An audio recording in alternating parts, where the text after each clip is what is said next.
Ladies and gentlemen, welcome to this week's edition of the Wrestling Report.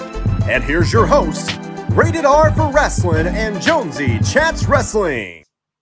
Welcome to the Rasslin Report. Once again, we're back with the Rasslin Report, and it's a special Extreme Rules recap edition of the weekly Rasslin Report. I am joined once again, as per usual, by my guy Jonesy from Jonesy Chats Wrestling. Jonesy, what's going on? I'm fine, thank you. How are you? How's your week been? Pretty good. What did you think of Extreme Rules in general?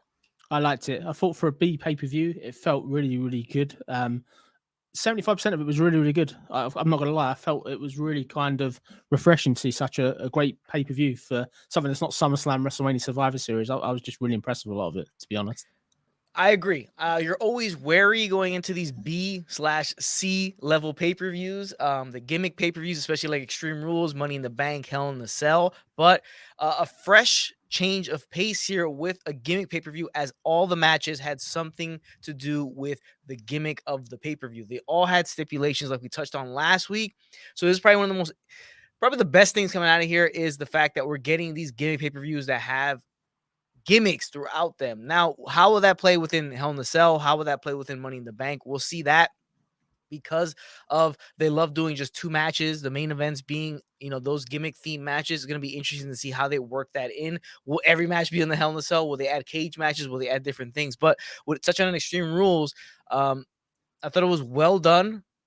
For the most part, I think majority of the matches were well done. I think the first match, the Brutes versus the Imperium, was the best match of the show.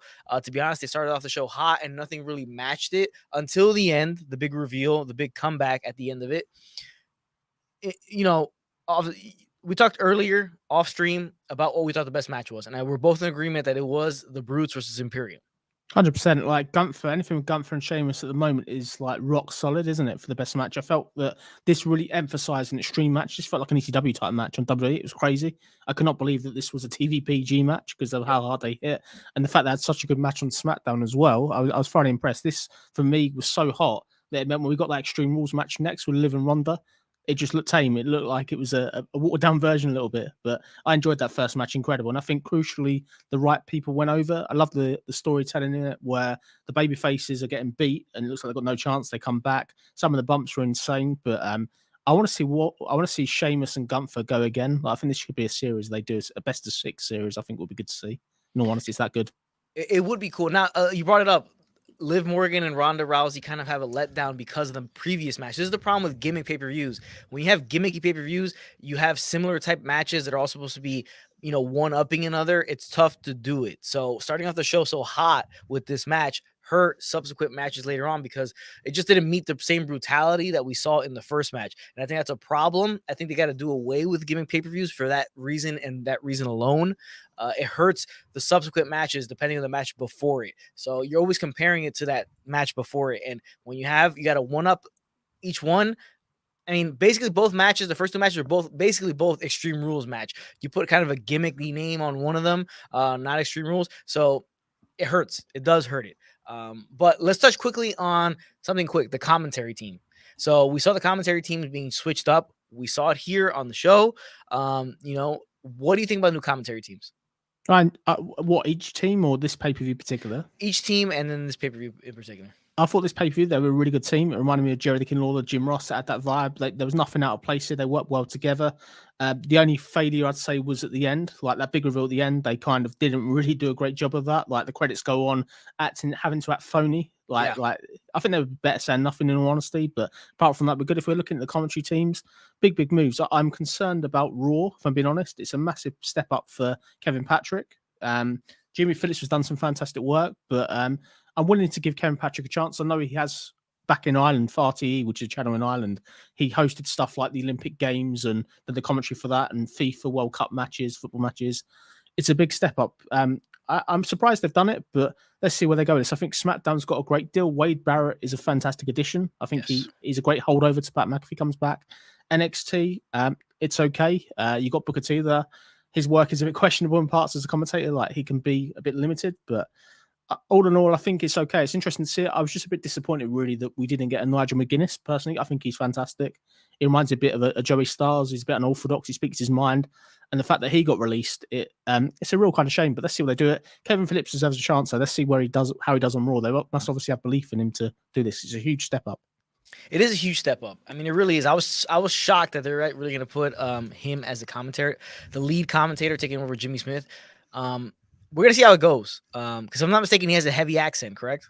Yeah, he does. Yeah. So it's gonna be that's something Vince McMahon would have never done, was put somebody with a heavy accent other than Jim Ross as his main, play-by-play commentary guy. You maybe see it as the color commentary. Then yeah, but the guy who's supposed to call the ins and outs of the match as they happen, to have such a strong accent, something we haven't seen previously other than Jim Ross. But with a non-American accent, we've never seen it. So it's gonna be wild to see how that's gonna play out on TV. And I didn't think he was gonna be the guy that they were gonna call upon from when we seen him in just the backstage stuff to be the head of Raw along with Corey Graves.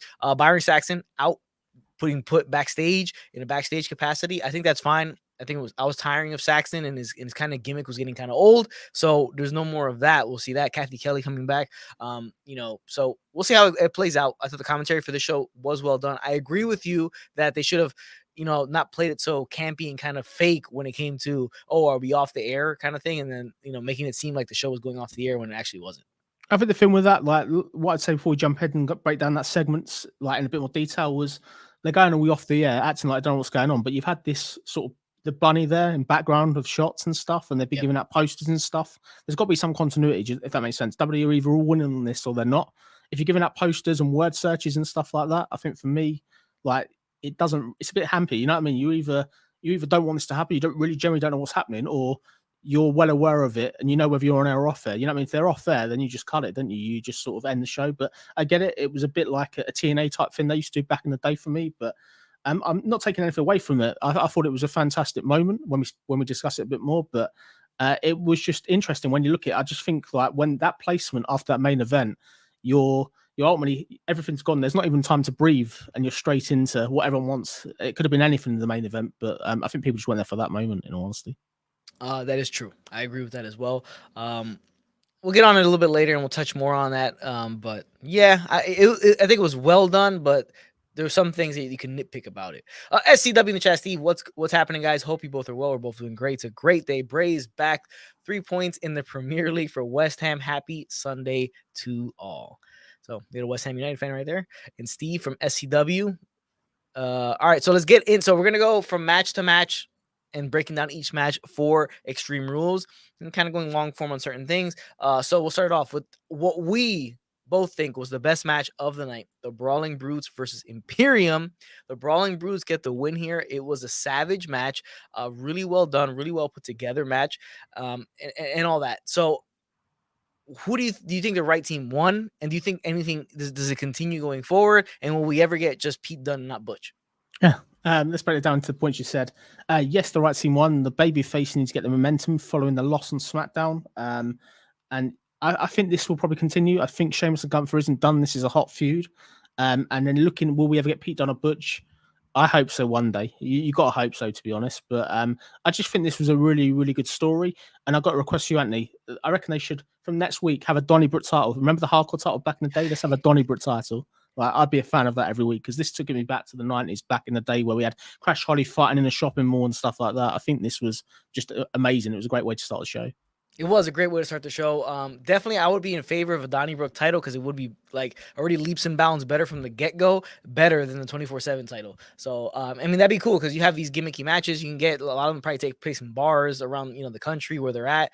That would be a lot of fun. It reminded me of, of APA type stuff like that, Crash Holly stuff that we saw during that Attitude Era and all that. They touched on it a little bit when they had the bar with a little bit of the bar brawls that they had with Cesaro and Sheamus, but I thought it was a really good match. Pete Dunne hopefully will become Pete Dunne again because he's still going as Butch, even though he looks just like Pete Dunne. But I guess they're kind of biding time, not change it directly in the middle of a feud. They may switch it up. They get a title shot coming out of this, I believe. Ridge Holland and Butch. I think they get a title shot coming out of this against the Usos. So we'll see them take on the Usos.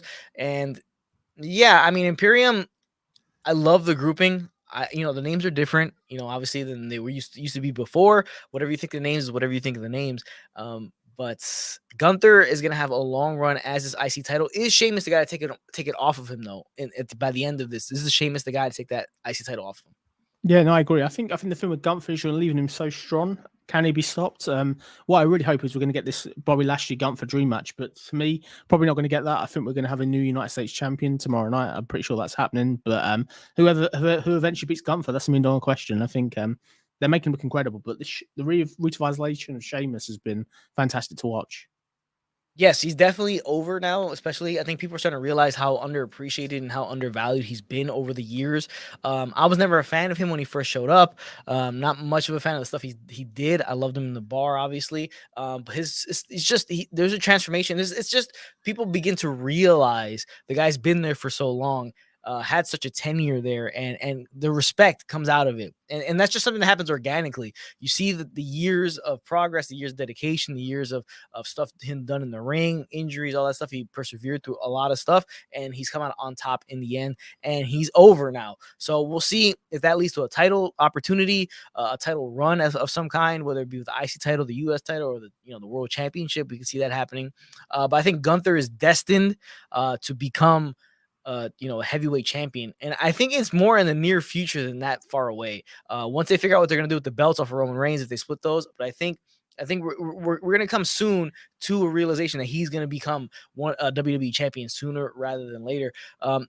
So you said Bobby Lashley may lose the title, but whoever the the US title holder is, do you think War Games Survivor Series is going to be, title versus title type thing? Just, whatever, like how we've seen previously in the past few years. I think it's just if it fits. So if you're going to get a Seth Rollins Gunther match on paper, that probably doesn't fit. It doesn't work, it'd be really, really good.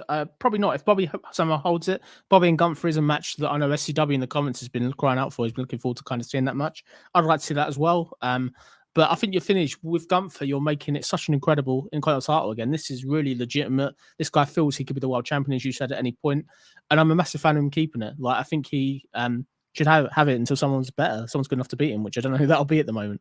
Yeah, it's tough because you're trying to build guys to be at levels so they can, you can have guys win and have guys lose, but it's a tough ask. But in terms of this match, best match of the night, hell of a way to start off the show. Brawling Brutes beat Imperium. We'll see where this leads and what transpires after this and where this goes down the road. But in terms of just a match to start off the show, you couldn't have started off any better. Now, that's a double-edged sword because it's a great thing to watch and it gets the crowd really hyped, but it hurts the matches afterwards, specifically the next match. The direct next match after this was Liv Morgan versus Ronda Rousey in a pretty similar style match in terms of weapons and stuff. So it was an Extreme Rules match. The other one was a Donnybrook Brawl. This one, an Extreme Rules. So they have different type of weapons to use, but coming off the brutality that we saw in the previous match of the Brutes versus Imperium, this match was a bit of a letdown. Also, a little bit sloppy.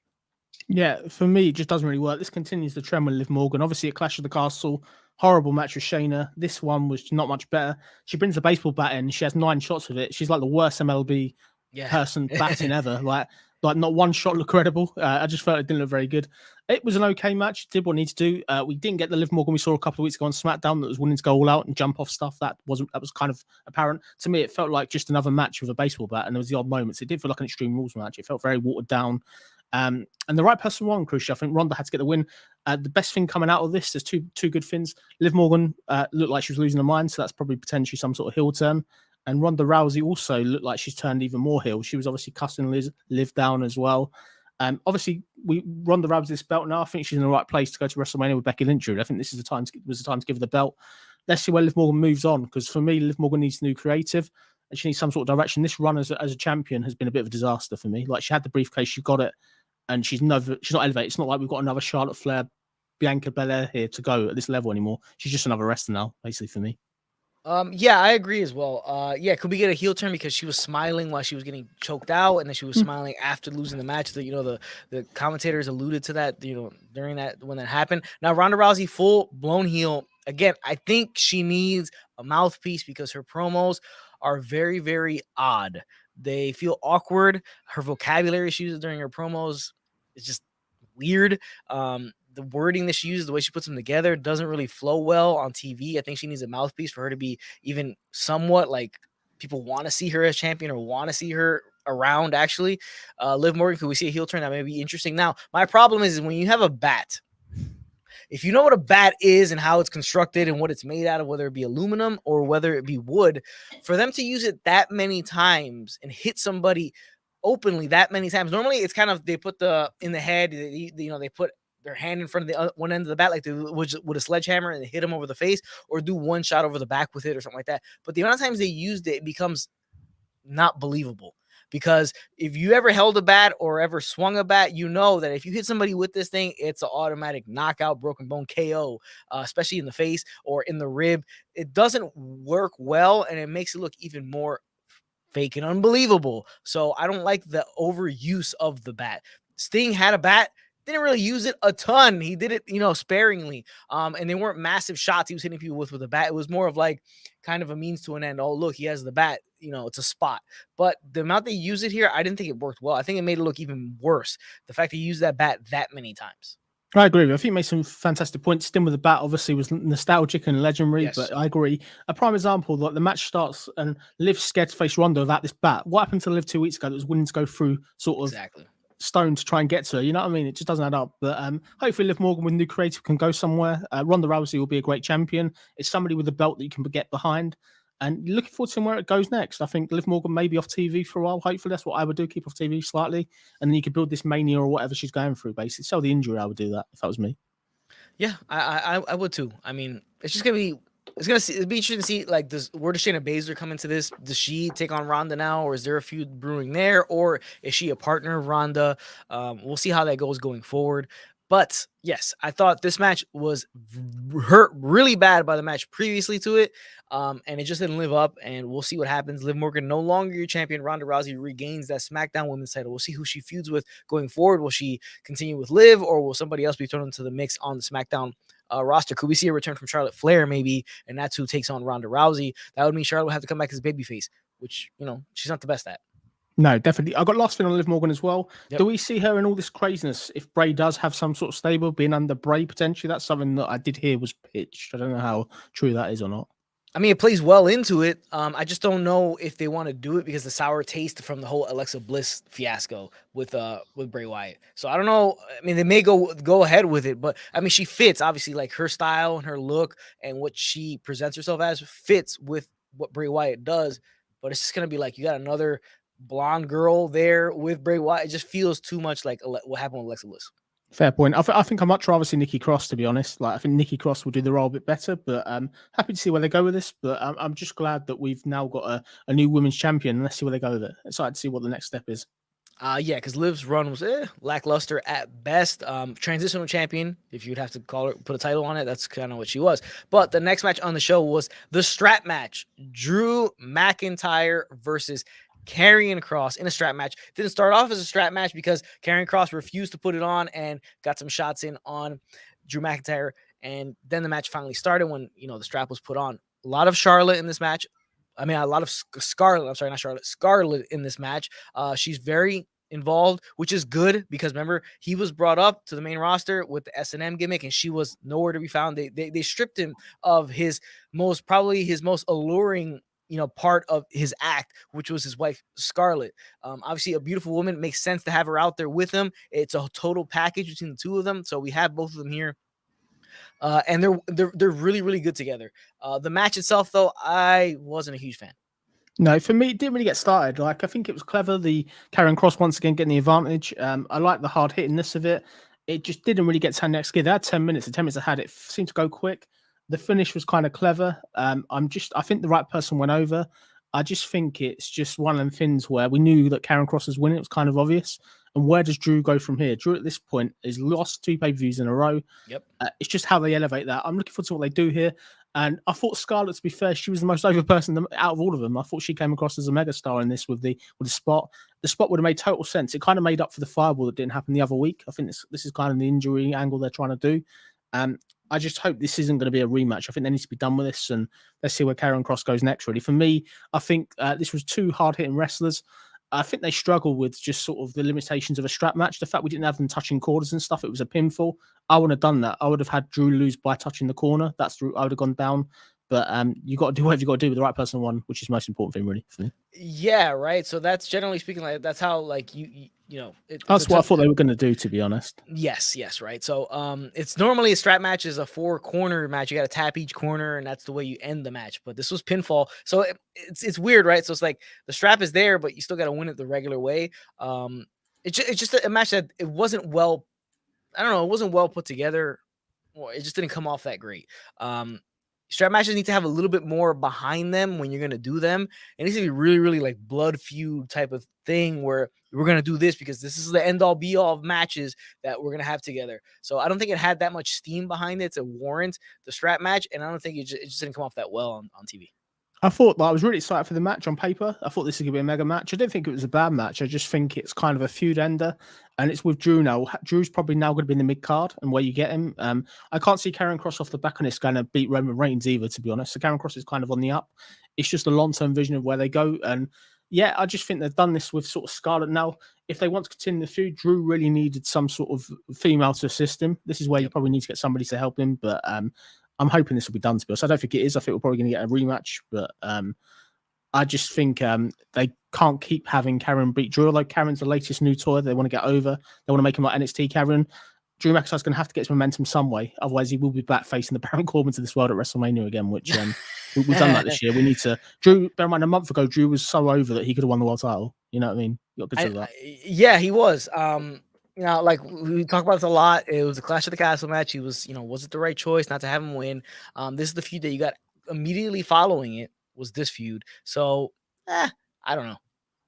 The right person won. I'm not going to deny it. The right person definitely won. Yes. The right person definitely won this match. You can't have Cross in his first match, basically. So it's just, having him lose. It's just like, I just don't think that the strap match is such a stipulation, a gimmick that really needs to be put on a certain type of feud. And this just wasn't the feud to do it in. And, you still have the memory of the Donnybrook match in the beginning. There's only 2 matches removed. So you're still kind of basing everything off of that. That was the baseline, the bar that was set. And this just didn't reach it.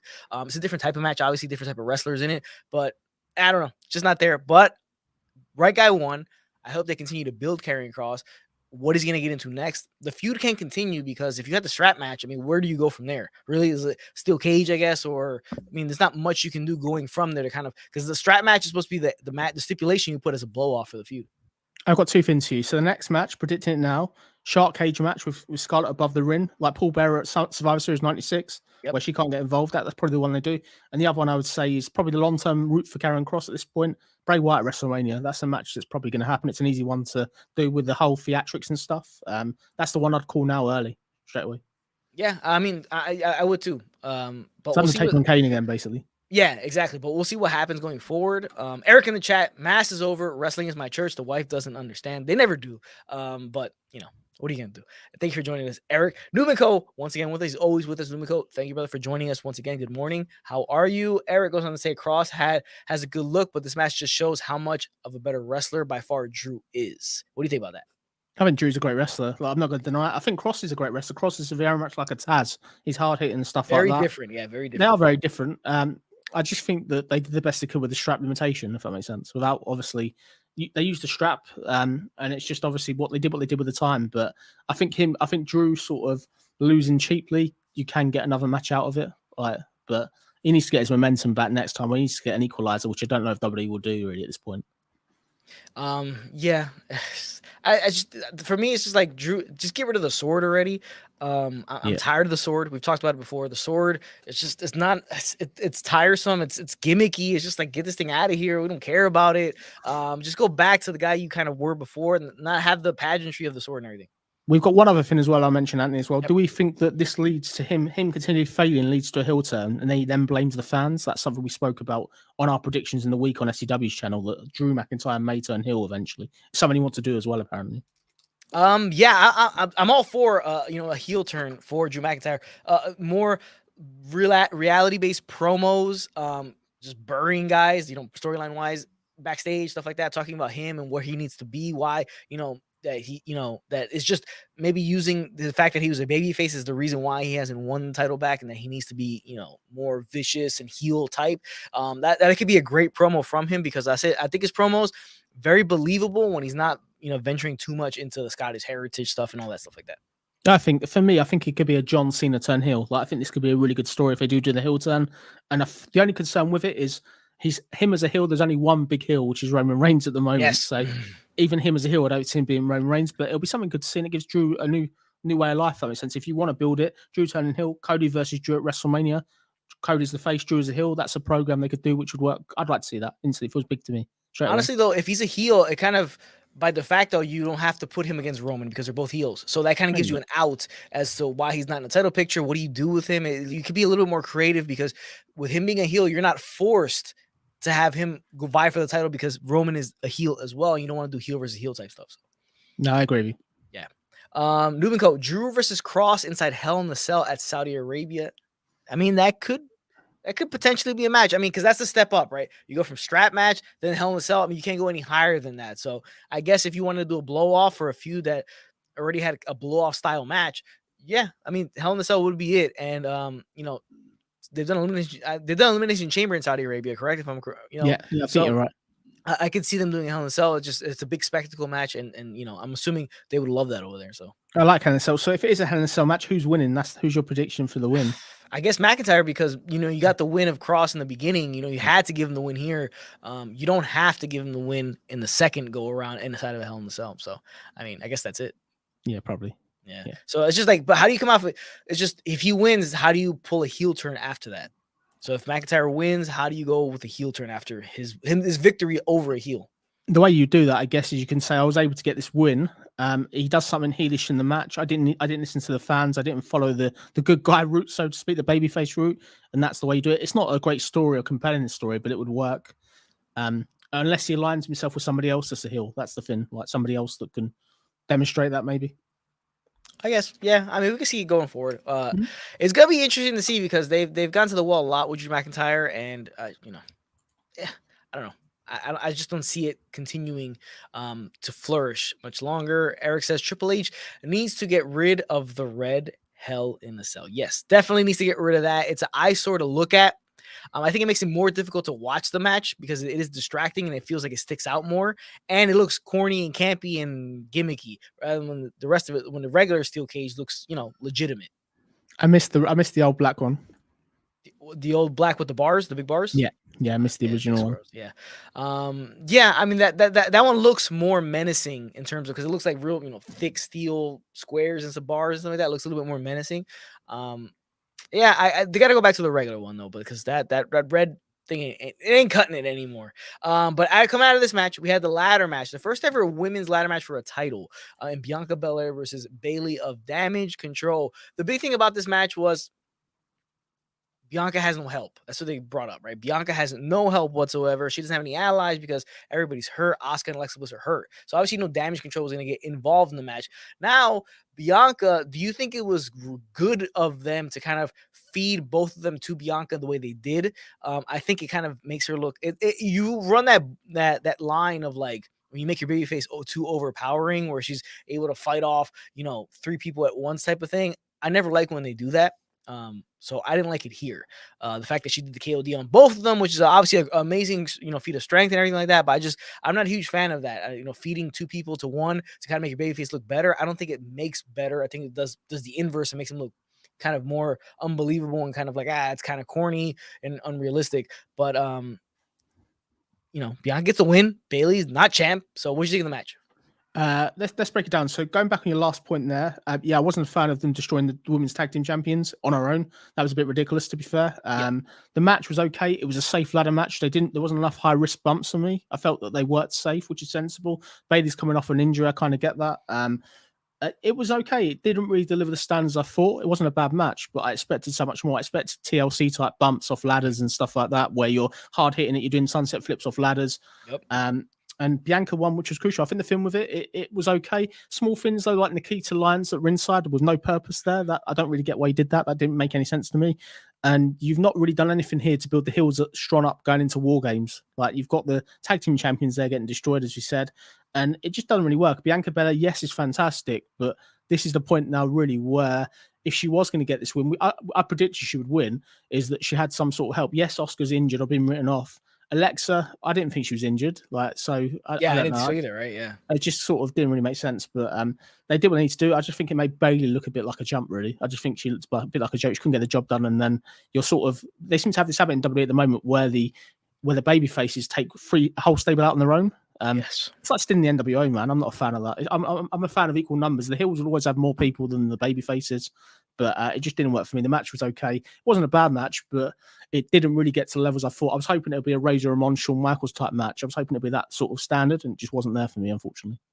Yeah, I mean, I agree. Like, it just, I'm not a fan of it. I'm just not. And then look at Nubiko has this to say in the chat right here. He has Bianca just squashed Io Sky and Dakota Kai, and Bailey like his John Cena squashed the entire Nexus faction.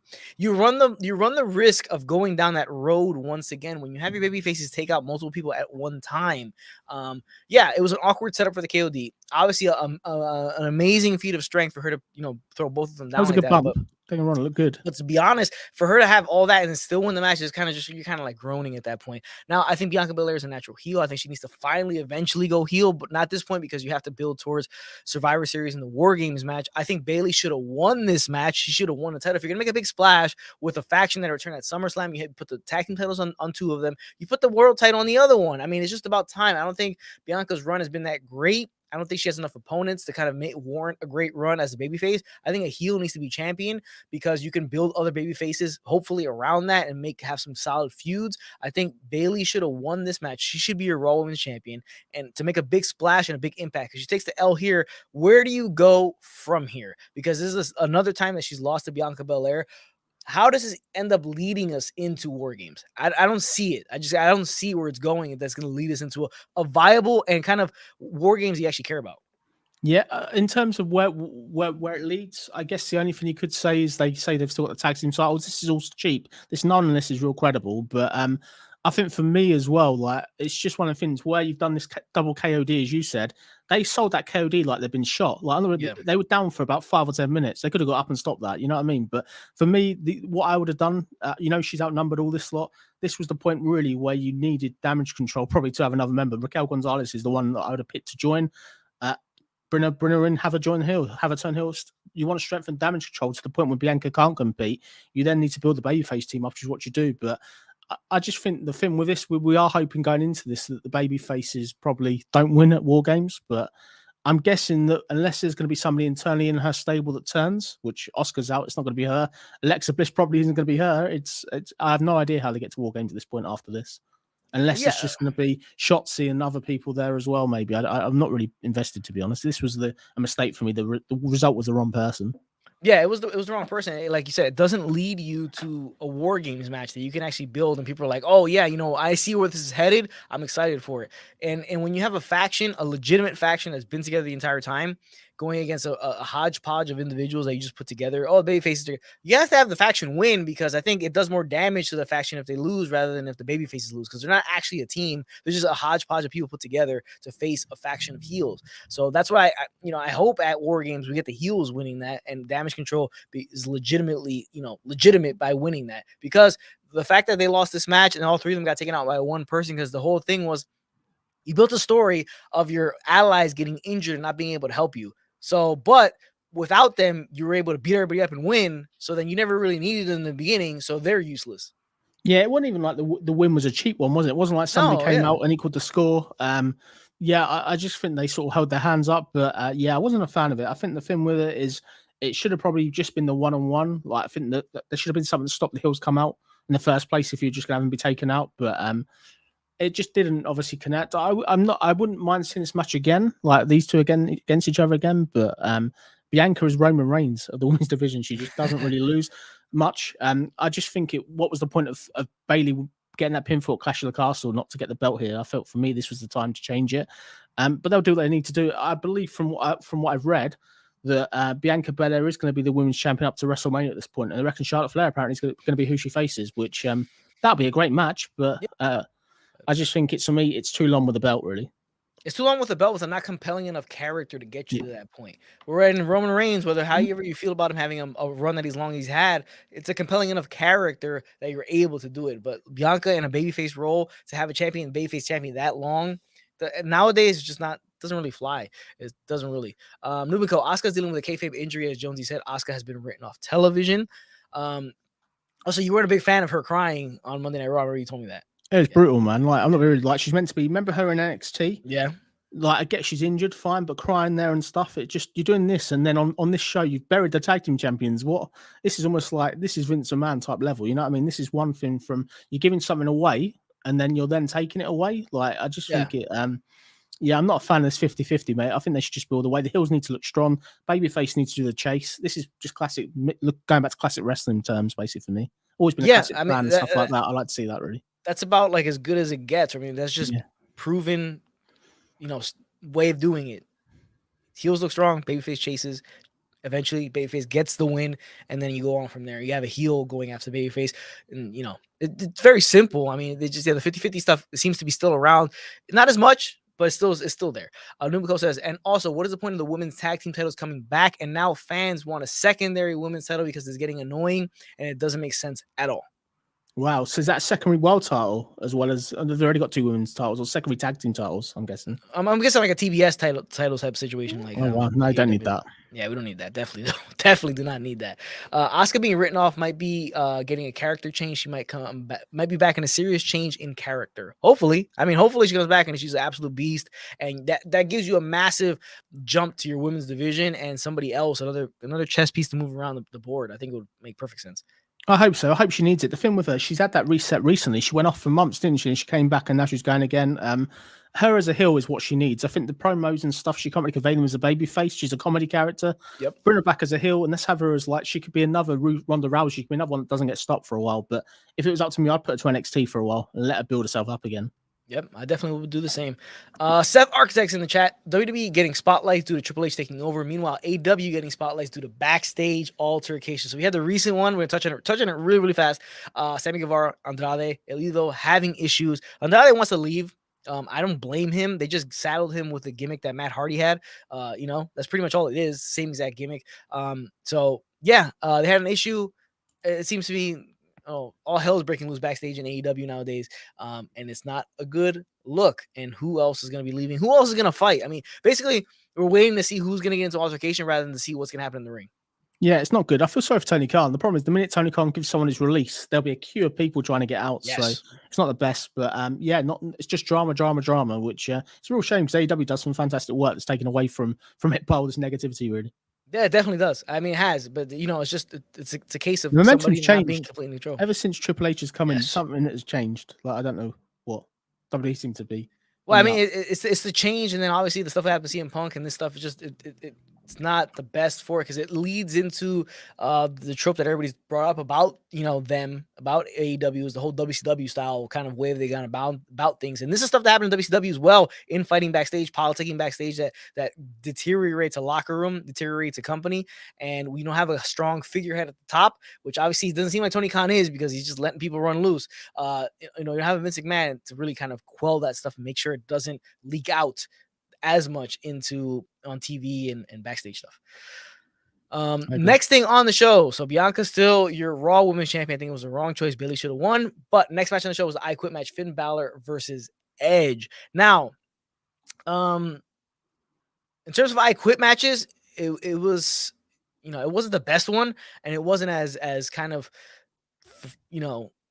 well put together as other ones. I did really enjoy the ending because it made Judgment Day look legitimate as heels for the dastardly deeds that they were doing. It made Dominic look like even more of a piece of crap that he is because he took down his tiny dad the way he did. And that was another thing where he took down Rey Mysterio, and Rey Mysterio was out for like forever.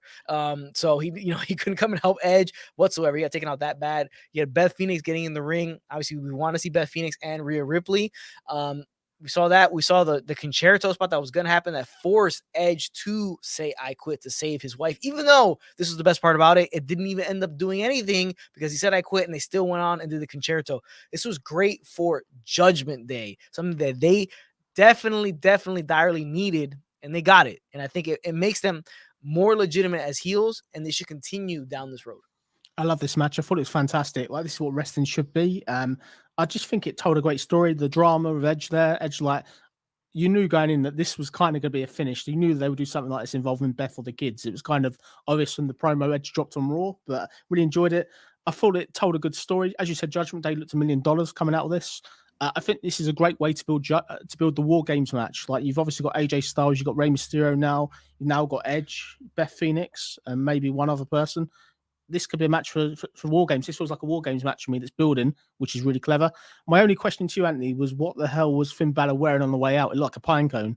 Like, bring the face paint back. I mean, you know what I mean? Oh, that was my only kind of I'd rather go with face paint, right? I'd rather go with face paint instead of that odd mask that he had on. I mean, I don't know if he was looking for like I don't know what he was going for. I honestly don't know, because it wasn't the best look. I love the music. The music was well done. It was like a mesh of all of different theme songs from him. So that was well done. But yeah, the mask I wasn't a fan of. No, definitely. I think it was just, I think in terms of going back to the match, I just think it told a great story. The finish was clever.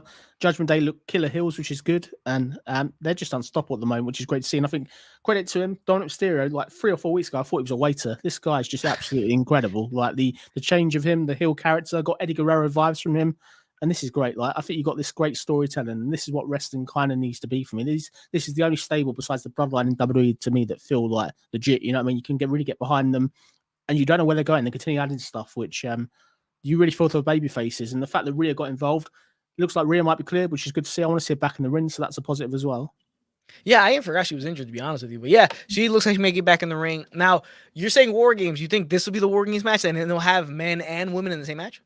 I think potentially. Like, the thing is, this is the only feud that's building to me that feels strong. True. In the time we've got left now, unless you're going to go against the Bloodline, which who can go against the Bloodline? There's only you're not really built anything up in there. You've got Kevin Owens, I guess, the Street Profits, and who else? That's the thing. You haven't got really a lot of people there that can go. And to me, this feels like a blood feud to me. So unless you're going to have a mismatch and an amalgamation of different type people, they're not even in feuds together, just big names thrown in there. This is the match that feels like it's got blood and heat behind it that needs to be a War Games match really to settle it, I think. Yeah, and then you want to see Ray get his hands on his son eventually. Yeah. So War Games is a solid spot for it to happen, to be honest with you. You are correct on that. It's just going to be interesting to see how they move the pieces around to make it work, how many people they put in it. They could do, 3v3 War Games. They could do that if they want to do that and not have the women in it, because it's going to be interesting, because like they can't fight the men really, even though they're larger women that could. So that they may not do the women in it. It may just be men versus men, right? And it depends on who they want to add, though. But obviously, Judgment Day have done a great job of annoying people. So there are a lot of people that are against them now. It's just a case of what they do. But this to me feels like it should be a War Games match, really, much more than the Bloodline match, potentially against some sort of other stable, so to speak. Because the other stable is going to feel extremely random with the amount of time they had leading up to it. Numiko, the Ronda Rousey Charlotte Flair I Quit match was somewhat fun because of violence that Ronda brought, but Charlotte was especially terrible in that ending. I thought this ending played well, but Noob not a fan of it. The match itself last night was over dramatic. It's like Edge was about to see Beth Phoenix about to get hurt by a random person. I kind of disagree with it. Fair point to Noob, he's entitled to his opinion, but I think the thing with it is that this is real drama. This is what it has. Obviously, Edge clearly wasn't going to quit no matter what. The minute you put his family already nagging him for doing wrestling. They want him away from wrestling. Yeah. The minute you put your wife into it and your wife actually gets injured, it's great drama. Like, I think the fact that they're willing to do that, and that heel heat, it's The Rock hitting Mick Foley with a chair. You know what I mean? It's that times 10 heel heat. I can't believe they just did that. You know what I mean? This is something which could write Edge off for a while. But they're getting to the point now with Judgment Day, from where they were like a few months ago in no man's land. They are something I look forward to seeing every single week at the moment. And you had the double heat spot, because you had Dominic hurting Ray, his dad, and then you had the Beth Phoenix stuff. So you had double of it. I think everything worked really, really well. Sometimes wrestling needs to be over dramatic to get the point across and get you to actually invest in it. Numiko, also a huge fan of the commentary for the I Quit match. The commentary was great all night. Yeah, that was great all night. I think the last thing I'll say to you and ask you, Anthony, about this was, did you enjoy them going out to the crowd like the old days? I really love that crowd fighting. I did. I like when they in the crowd. I like when they go in the corridors. I like when they do all that stuff like that. I like the backstage stuff. It's stuff they don't do as much. But when it's done well. I think they did it well. It was well put together.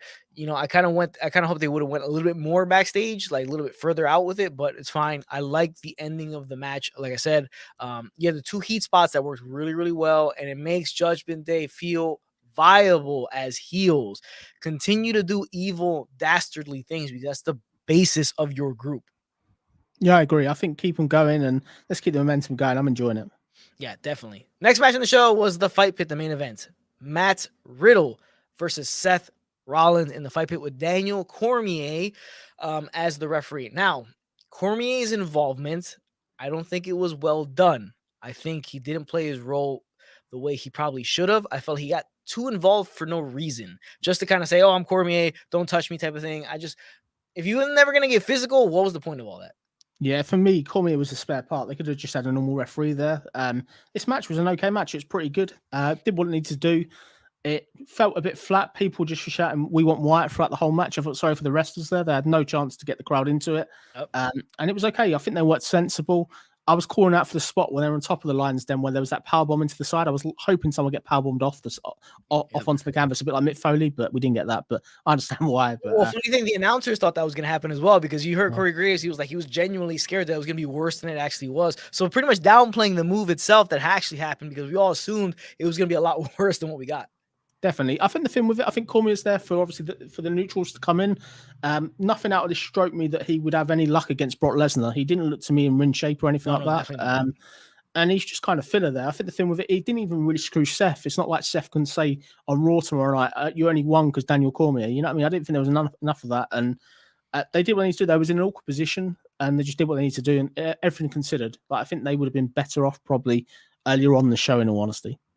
Yeah, and I mean Cormier. So he shows up. He just wasn't in. He's not in shape like compared to what he was. He was never like a massive body guy, but he was in shape.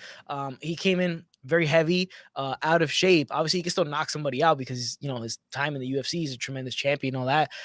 But in terms of optics, it just didn't look real, sensible, because he looked like older. He, the big belly, so it didn't really work that well. Him getting in their face a lot, it didn't work. Now, my issue also is when I first saw it, I was surprised because now Triple H is in charge. That might be a call from, Kevin Dunn or Tony, Nick Khan, I'm sorry, something like that. The fact that the top of the lines that had that like pattern, Extreme Rules pattern on top, I thought it was kind of just Vincey. It felt Vince McMahon, Kevin Dunnish. The fact that he put that rather than just having it like a straight black color, that makes it look more, it doesn't take away. I thought it was an eyesore to have that whole thing like kind of with the Extreme Rules, color scheme.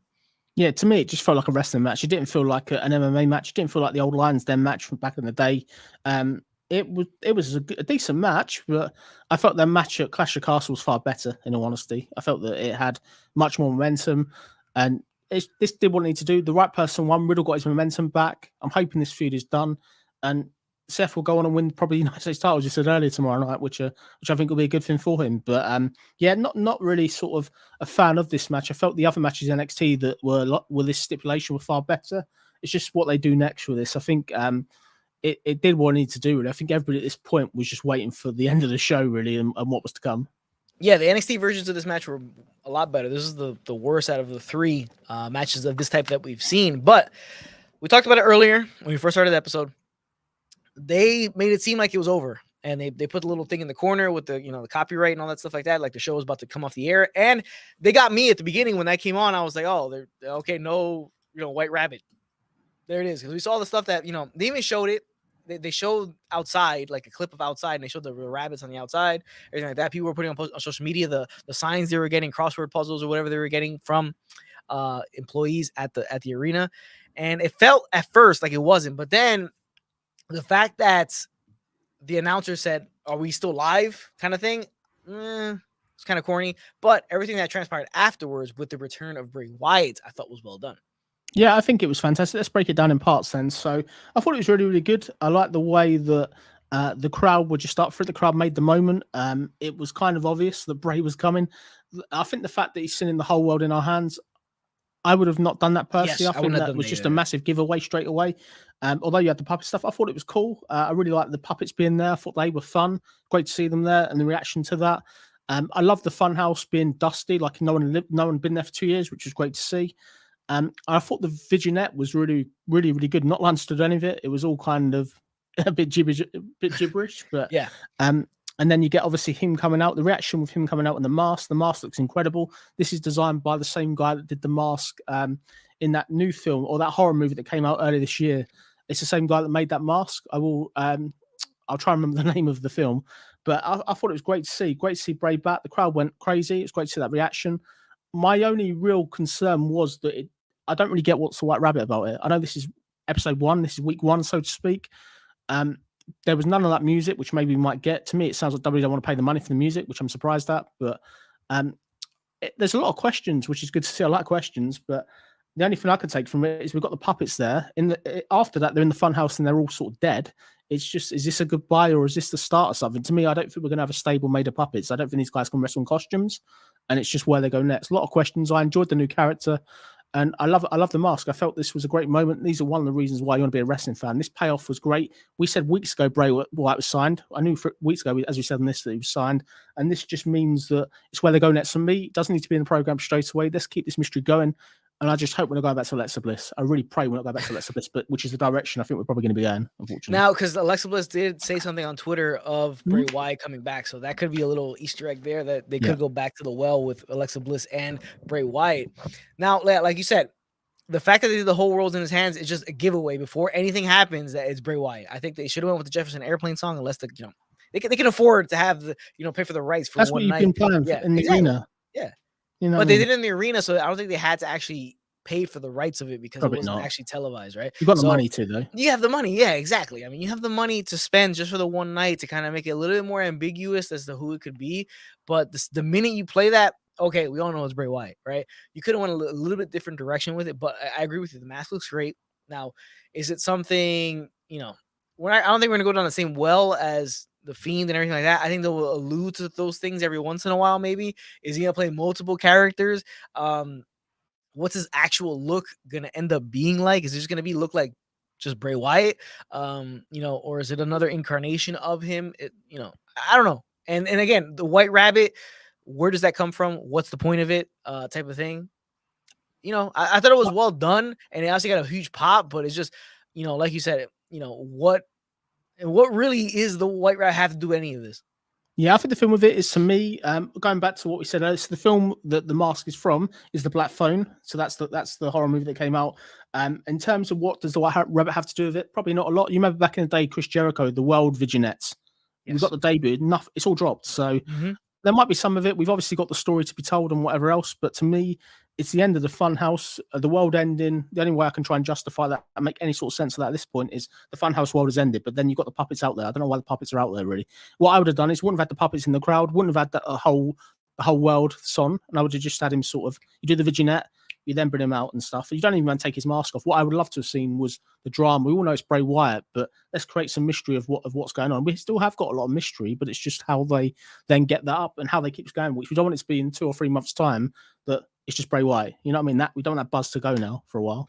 I think the problem is, though, is you're trying to satisfy a live crowd, especially in a town like Philadelphia where the crowd is tough. It's a rough crowd to get them, to get over with. So I think that's the issue, that you play your hand too much and you kind of just do the reveal like that because you're playing for a live crowd. Right? You're not really playing for the audience at home, because if you're just playing for the audience at home, you could have done something a little bit more subtle where he just saw the mask rather than the body, and you just saw the face of the mask, and then you kind of you're playing a guessing game. But as soon as you see that, that whole world's in his hands, come on, you know who it is. Then you see all the puppets, you know who it is. Then you see the funhouse, you know who it is. Then you see the lantern, you know who it is. So it's just a bunch of stuff that's calling on Bray Wyatt, you know who it is. So it was really like beating it over your head, like it's Bray Wyatt, which I felt like if it wasn't so much for playing for the crowd, you could have been a little bit more ambiguous about it.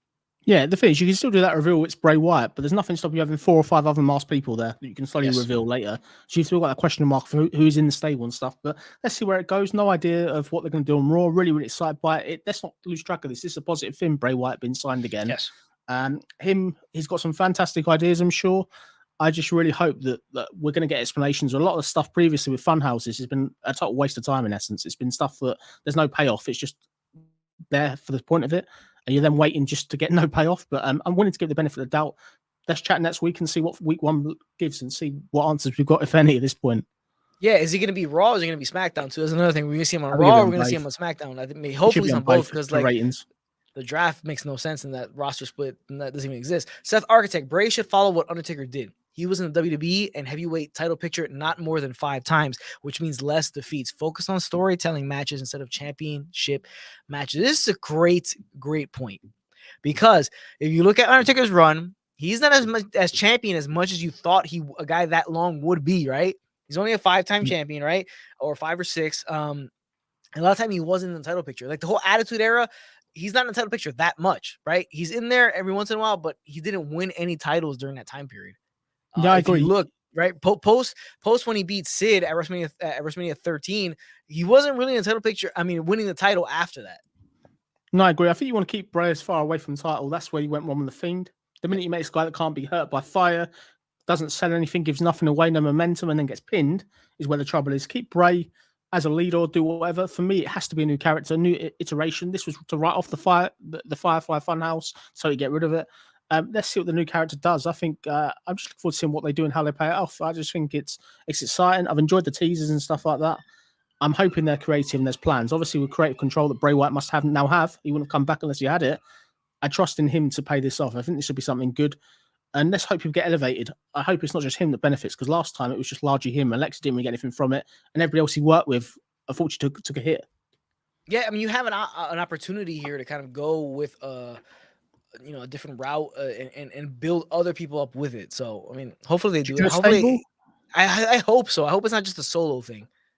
Who would you put in the stable? Like, who would you pick? Like, you can mask them, you can do whatever. Who's the people you think you'd pick? I mean, the guys that fit is Dexter Lumis, obviously.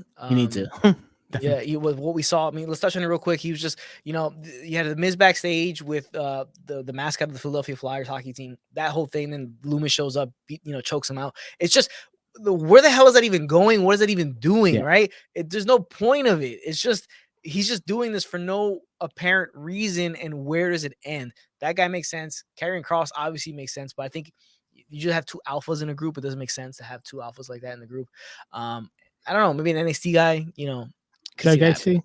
Gacy's one, I'd say. Yeah. Staff Riley's one that needs help, I'd say. There's a few others, but let's just see what they do. I don't think Braun and Carrion will come in the stable, but I just hope they stay wide in War Games, because I think if they are in War Games and it is against the Bloodline, you know who's winning. Unless the stable going in, they're going to beat the Bloodline, which I can't see it really, mate. I'm excited to see what they do. This is a great way to end it. The crowd loved it. Even though we knew Bray Wyatt had signed, it was just a buzz really to see. And let's see. I'm so excited to see Raw and see what happens. I'm not going to write it off now. Let's just see what they do. But I really hope that we are going to get Justin Airplane playing as his new music. I think you've gone in on it. And just what is the White Rabbit still? We still need that explanation at some point. Yeah, we need the explanation. We can't shit on it yet because, obviously the reveal was well done. It's Bray Wyatt. Yeah. We all like Bray Wyatt and stuff like that. But it'll be interesting to see. Now, the Seth Architect, that's a great point by you. I think they should definitely go down that route. That is a really good point. Keep him away from the title. Focus on storytelling, like Seth said. Keep it on the storytelling and build that out, because once you book yourself into a corner with a title, it's tough to get it off of them. So that's the whole thing. Eric goes on to say the pit match from NXT were better. Yes. The two from NXT was Riddle versus Thatcher, and then Ciampa versus Thatcher were way better than the one we got last night. I'm not saying it was terrible. I thought it was solid. But the other ones were better. But that was Extreme Rules. I mean, overall, on the whole, solid pay-per-view. Really good pay-per-view. Very well put together. Exciting to see the fact that everything was gimmick matches. So, lends it to that. Next pay-per-view is Survivor Series. We're almost in November. I'm sorry, Crown Jewel and then Survivors, yeah. But Crown Jewel is kind of one of those things where it's like, it doesn't really affect much going forward. It's just more of a spectacle for, the individuals with money in Saudi Arabia kind of thing. But that was Extreme Rules. We enjoyed it thoroughly. Got some solid stuff out of it. Bray Wyatt is back. We'll see what happens tomorrow night on Monday Night Raw, if Bray Wyatt's even there, and how that goes down. But Jonesy, any last words from you and your cat? No, I hope everyone has a good week, and I hope everyone enjoyed the pay-per-view. Thank you all for checking out the Wrestling Report. Look forward to being back next week to discuss more WWE. I'm sure we'll have a lot to talk about. Yes, we will. We're going to have some fun tomorrow. We're going to have some fun tomorrow on Monday Night Raw, but we're going to have some fun next week on the next edition of the Rasslin Report. Appreciate everybody for joining us, every wonderful person in the chat, letting us know their thoughts and opinions on everything we've been talking about, which is all Extreme Rules. I want to thank Jonesy once again for joining me, as he does every single week on the Rasslin Report, on the new look Rasslin Report. If anybody noticed, it looks a little bit different. So changing things up for you guys, trying to make things better and look more professional for everybody involved. So I appreciate everybody for tuning in for this edition, episode 20 of the Rasslin Report and Extreme Rules recap show. Next week, we'll be back with some more pro wrestling stuff. Appreciate everybody for tuning in, and we'll catch you guys on the next one.